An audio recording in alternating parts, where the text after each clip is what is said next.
Bismillahirrahmanirrahim. Assalamualaikum warahmatullahi wabarakatuh. And a very good afternoon to everyone. My name is Ihsan from Islamic Renaissance Front, IRF. Once again, I would like to welcome everyone to our topic. First of all, our Prof. Asma Afsaruddin, Dato Dr. Farouk, Dato Noor Farida, and Dr. Isham. And of course, ladies and gentlemen, to our another public forum for this weekend, in fact, the second public forum for this weekend. And perhaps, as you all may know, that our special guest for this weekend is Prof. Asma Afsaruddin. The discussion that we are going to have and we are going to discuss in more detail today is actually the third session of having Prof. Asma here. The first one we had last Friday evening, which is the book discussion from a very important and interesting book which she has produced on the title of The First Muslims. And then we also had a discussion yesterday, an important discussion on the future of Islam. And today we are going to discuss a slight different topic. And of course, there's going to be another session tomorrow, which is going to be a public lecture. So I think I'll straight away to look into our discussions today and what are we going to talk about, what are we going to ask questions about, and what maybe we're going to reflect about. So the title of our discussion today is it time to look beyond the idea of liberal Islam?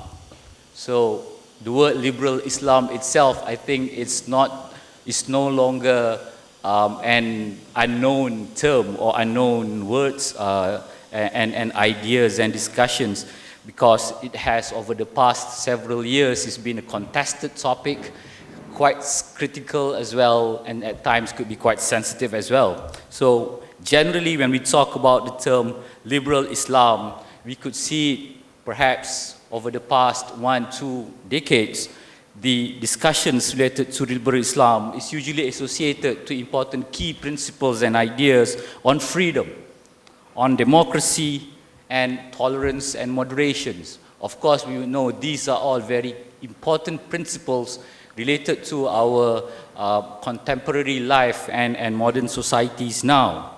However, at the same time, we also know that the discussion on liberal Islam, especially in the context of Malaysia, is also being seen in a different perspective or dimension. It is also being seen as an idea which relates to anti-Islam agenda. It is being seen as a bit more pro-Western. To some, it also have a connotation which relates to immorality. So we can see, at least in the Malaysian context, there's a various way of view. How do we want to understand and discuss the whole topic about liberal Islam?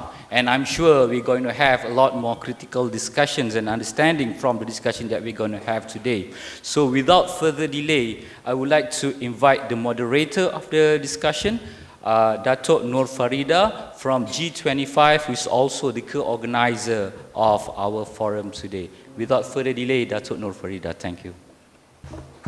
Thank you very much. We've already been given a summary of what today's topic is, which is the idea, which is it time to look beyond the idea of liberal Islam?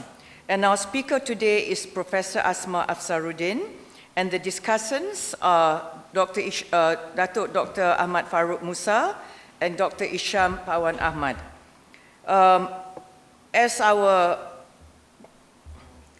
the person who just spoke before me just now has mentioned, our MC has mentioned, for the past several decades, the idea of what is usually termed as liberal Islam has been at the forefront of critical and progressive voices towards liberty, democracy, and equality in the majority Muslim societies. And there is no doubt that central to the liberal Islam discourses is the influence of liberalism and the Enlightenment ideals from Western philosophical traditions, which look highly on the human reason as a path towards freedom, against dogmatic thinking and despotic authoritarianism, which is still widely practiced by both the political and religious establishments within the majority of Muslim countries, and Malaysia is no exception. Thus, for the proponents of liberal Islam, the liberal struggle may not just be a necessity, but also an obligation in opening the path for Muslim liberation. But obviously, there are major critics towards liberal Islam, perhaps even more than any other ideologically based movements in Muslim majority countries, including Malaysia, with strong traditional, cultural, and institutional foundations within our Islamic authorities and establishments. The term liberal itself usually brings along a derogatory, immoral connotation, and even deviant to the more extreme perspectives. The liberals are seen as a threat to the Muslim values by being the darlings of the West, bringing along a Western agenda that is in no way beneficial to the development of Muslims.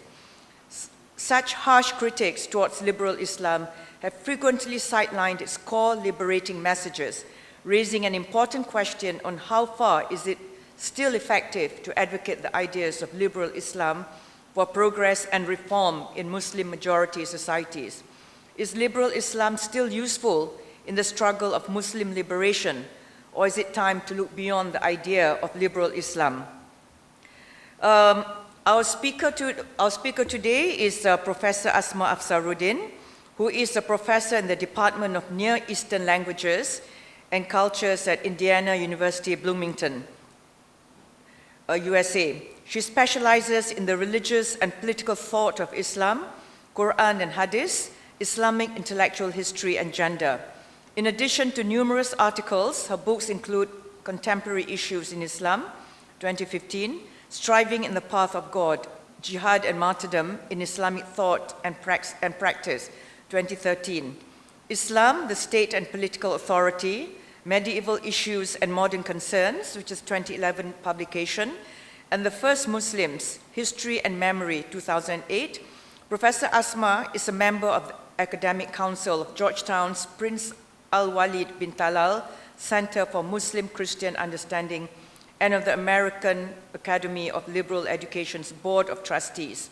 She has received research funding from the Harry Frank Guggenheim Foundation and Carnegie Corporation of New York, which named her a Carnegie Scholar in 2005. Professor Asma earned her PhD at Johns Hopkins University and previously taught at the University of Notre Dame and Harvard University. Without further ado, may I invite Professor Asma to give a presentation. Thank you.